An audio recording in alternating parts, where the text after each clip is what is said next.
things for today. High risk monitoring. So imagine a couple has a family history of genetic disease. So if mother want to know the coming baby is disease free, right? So that times they can do some test, and this test usually if mother want or suspected the chance of the baby born any kind of genetic disorder, right? Genetic disorder means the disease transmitted through the gene, means DNA, RNA. So DNA especially, so it's transmitted through the gene, I said. So first of all, it is called amniotic fluid sampling, and second one is called amniocentesis. So basically, you see the picture showing this is the uterus, baby is there, and baby inside the sac, right? Amniotic sac. This amniotic baby is surrounded by a fluid, is called amniotic fluid. So we can do two type of test. One, we can collect the fluid, amniotic fluid we can collect, and then we can go for analysis. This is called amniocentesis. So just simple test here. Pass the needle, ultrasonography guided, collect the fluid. Collect the fluid means collect some tissue also, right? And then we go for analysis of the tissue. So this is called amniocentesis. So if we analyze the fluid by amniocentesis, so what we have to do, we can evaluate any kind of congenital abnormalities. Here is the most important.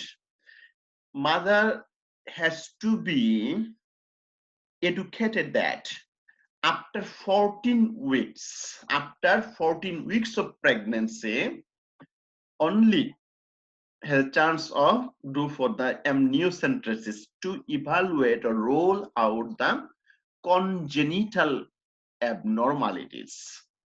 If you say what is congenital abnormalities, the disease baby bring before the birth, means or disease transmitted through the gene.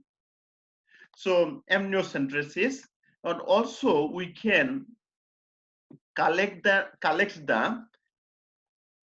chorionic villus tissue inside the, because this is the chorionic villus is the tissue inside the uterus or sac. We can collect the tissue, then also do analysis. Chorionic villus sampling usually perform 10 to 12 weeks. 10 to 12 weeks, so, or to detect the genetic disorder or congenital anomalies. If you ask me, if you do the test before 10 weeks or 12 weeks, what will? One is it is very risk for the baby, the chance of abortion, right? And also there is little bit side effect of both of the test. But if mother want, if the parents or couple has a family history of genetic disease, that times they take the risk for analysis of the amniotic fluid or chorionic villus sampling. Another test, very important, is called alpha fetoprotein. So you see it is the alpha fetoprotein, is a type of the protein inside the amniotic sac. When the doctor is collected the tissue, like amniocentesis, then they can see what are the normal values of alpha fetoprotein. If alpha fetoprotein is less than the normal, right, decrease the normal range, this is called Down syndrome. The chance of baby develop with a Down syndrome. So here so as I said, if alpha fetoprotein, shortly called AFP, is less than normal, baby develop a Down syndrome, right? You can see the picture showing the Down syndrome baby. This is the Down syndrome baby, right? So here the Down syndrome is the problem for the lifelong.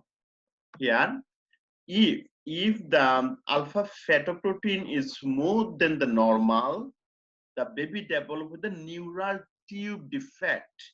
Baby develop with a neural tube defect. The picture you can see the spina bifida or neural tube defect, and it is correctable after the surgery. So how we have to remember, if alpha fetoprotein is decrease means D, Down syndrome is D, so both are D. So if you hook up like this, the alpha fetoprotein is Down syndrome. Alpha fetoprotein is increased, neural tube defect. But also this test we can do after 14 to 16 weeks of pregnancy. Another one is called lecithin surfactant. Lecithin surfactant, the pronunciation is lecithin surfactant or lecithin sulfingomyelin ratio.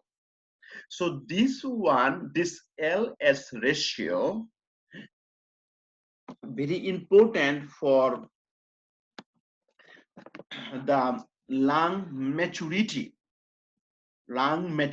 So here I said lecithin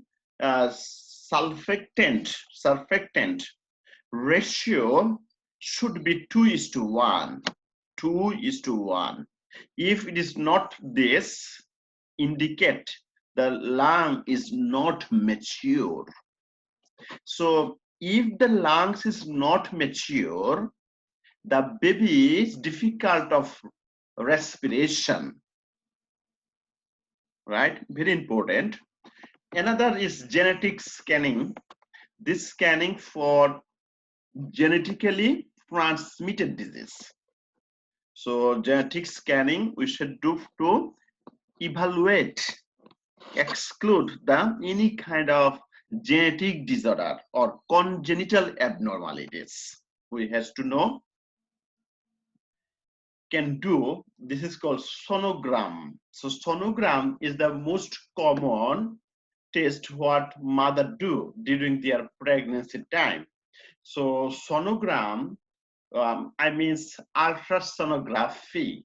So ultrasonography or sonogram we do and to see the patient movement, sorry, the baby's movement, baby's heart rate. So we can count the heart rate or baby's any kind of abnormalities we can find by the ultrasonography, right? So here I said the ultrasonograph we can see. So sonograph detect any kind of fetal or placental position or abnormalities.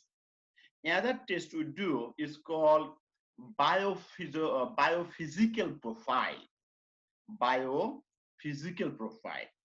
By the biophysical profile, we can 5 assessment tests to determine the fetal well-being, and each has a possible score of 2, and maximum score should be 10. This is called biophysical profile. two more tests we do for the baby during the pregnancy. One is called contraction trace test. Another is non-trace test. Contraction trace test, it is good for if it is negative. Negative means normal, but non-trace test, normal means if the result come reactive. So contraction trace test usually assess the fetal heart rate in response to contraction, right? So here's the contraction trace test. I said, so contraction trace test usually we do the near the end of pregnancy, right? To see the fetal heart rate or fetal heart rate during the movement or contraction, right?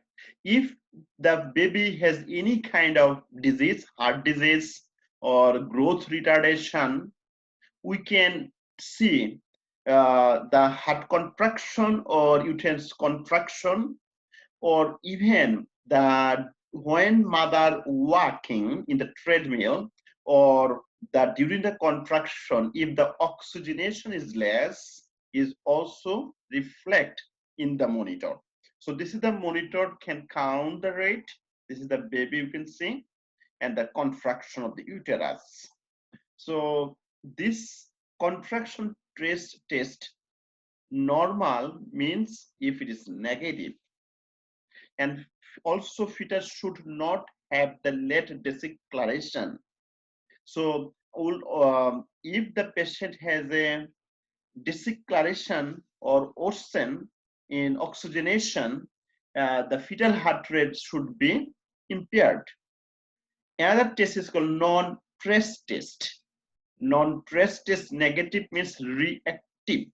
So non-trace test here, this is also the scanning test in the pregnancy.